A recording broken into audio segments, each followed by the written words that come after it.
Yo, yo, yo, it's your boy, Big Mike Raider. And we're here for day 2 of the 30 days, 30 prospects, where today we're covering Toledo's cornerback, Quinyon Mitchell, a special cornerback, very physical, very speedy, hit you in the mouth, cover guy, versatile. He does it all. He's also been a PFF. He pretty much broke the PFF uh, grading matrix over the last couple of years. We'll get more into that. And we'll also get more into his attributes, his strengths and weaknesses once we do the highlight film. But guys, this is a guy that we need to look at, particularly at number 13. His stock seems to be continuously climbing with an excellent senior day and combine, is steadily climbing. I wouldn't mind picking him at number 13, but we'll get more into that as well. But before we get into it, make sure you guys like the thumb, hit the sub, and share with your folks. Day 2, Quinyon Mitchell, 30 days, 30 prospects. Let's get into it. Everyone loves an underdog story, especially when the underdog finds their way to the top of the mountain. Enter Toledo star cornerback Quinyon Mitchell. Mitchell, a former 3-star athlete in high school, is scaling to the top of many draft boards after having a superb scouting combine, running a 4.33 40 and displaying a quick burst and a seamless change of direction. Additionally, he turned many heads at the Senior Bowl, dominating receivers in one-on-one drills. Some of Quinyon Mitchell's key strengths includes elite athleticism. His impressive speed, agility, and strength make him a formidable opponent on the field. In addition to incredible 4.3 speed, Mitchell pushed 225 pounds 21 times while clocking in at over 23 miles per hour on a GPS and training camp in Toledo. To sum it up, NFL analyst Lance Zierlein said it best regarding Mitchell's elite attributes. He's built like a running back, tackles like a safety, and has the ball skills of a cornerback. While Mitchell's strengths are undeniable, there are areas of his game that require refinement. He at times displays hesitation in transitions, indicating what seems like a reluctance to fully trust his instincts. Consequently, this hesitation tends to leave him vulnerable in coverage. Quinyon Mitchell is undoubtedly a prospect with immense potential. His combination of athleticism, versatility, and playmaking ability make him a coveted asset for NFL teams. However, to fully realize his capabilities at the next level, Mitchell must address certain areas of improvement, such as his transitional speed, tackling technique, and agility. When the Raiders come up in the first round, do not be surprised to hear his name being called at 13 overall. Although trading back a few spots in an effort to stack draft capital and eventually selecting him later in the first round would be ideal. Guys, this is a special type of cornerback, a special type of prospect that seems to be having that underdog mentality and taking that with them. Now, we have a guy on our roster currently that has that same type of mentality that has kind of, picked himself up from his bootstraps, so to speak, and grind it out. And that's Jacorian Bennett. Now, Jacorian Bennett was one of those guys that matriculated through the JUCO route and found his way in the league.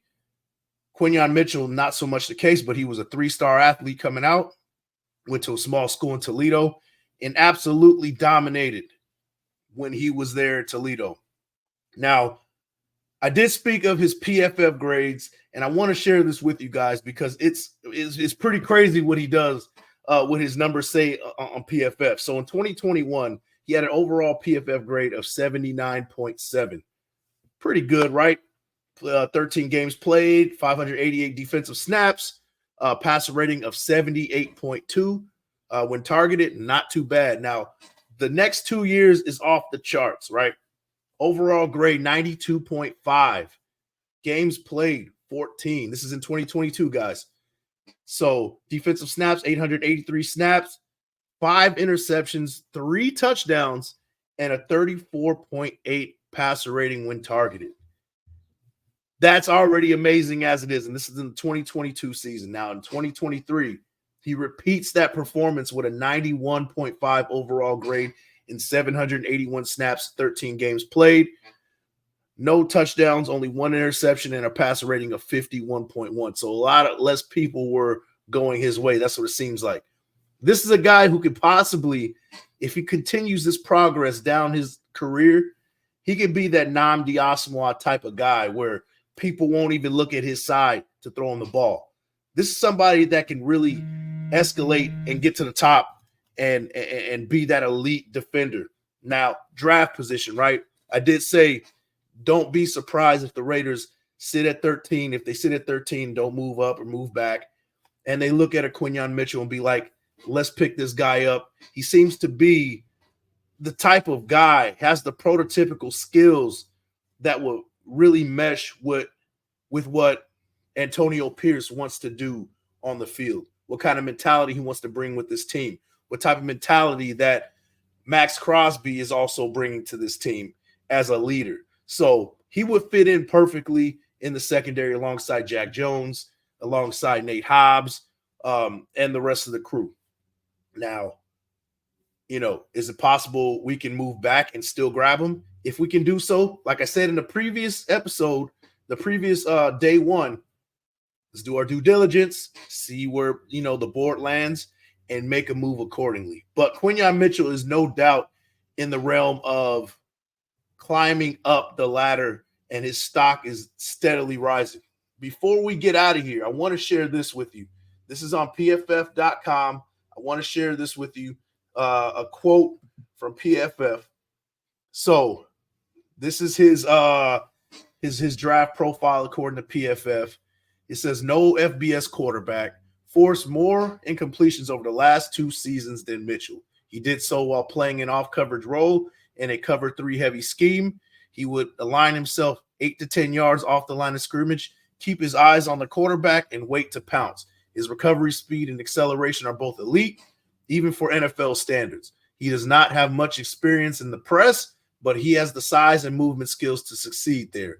His instincts in zone are still a work in progress. He didn't miss any tackles in run defense, but his technique isn't as fundamentally sound as it could be. But this is something, guys, I would say that the technique, he can sharpen these tools, mini camps, training camp, and get with the secondary and sharpen those tools. Film study will only make him a greater player. Now, I want to also read the bottom line. This is from PFF as well. It says, bottom line, Mitchell recorded some of the best advanced coverage metrics over a 2-year sample size in the PFF college era. He has all the ability in the world to be a cornerback 1 at the next level, but his lack of experience in press coverage would stop him from being a unanimous first-round pick on every team's board. So, guys, stay tuned. I'm sure he sees the press coverage talk, him not playing press coverage. He's been off man most of his career. But I expect him, the way he kind of operates, the way he's kind of matriculated down the college, his college career and coming from a 3-star type of pedigree to being one of the considered top cornerbacks in this class. It seems to me that he's still working on his skills, and he's going to put the due diligence to make that happen. Now, let's break it down just a little bit more before I get out. I said that was the last thing, but his 2023 comparables, according to PFF, coverage grade 91.6 or 91.5. I already said that. His run defense grade 76.1. Pretty good for a cornerback, right? So he's a willing tackler, willing to get in there and either set the edge or make the tackle, go in there and attack, right? Not hesitant at all. Man coverage grade 88.7. So there you go. On man coverage, he's pretty much elite as well. Zone coverage 85.9, also in that elite level. So this is a guy who's very versatile, who can play man coverage and zone coverage. And this guy, if we get him at 13, I wouldn't be completely mad at it, but let's do our due diligence to see if we can move back and still pick up Quinyon Mitchell. Guys, what do you guys think about everything that I just delivered to you? It's a lot, but this guy is definitely somebody that is climbing up the ranks, and the Raiders should absolutely take a look at him and consider picking him up at 13 or even trading back depending on how the board is going. Now, with that, guys, I am Big Mike Raider, writer and contributor for Planet Raiders, and I'll catch you guys on the next one. Peace. Have they ever seen another like me living giant type step in your house and put my head on your ceiling? Climbed out of the bottomless pit to let the truth slip and slide off my tongue and swine dive off my lips. No longer holding on, I'm tired of applying the grip. Forget the fancy shiny rappers, I'm supplying the gifts. I feel it's only right to tell you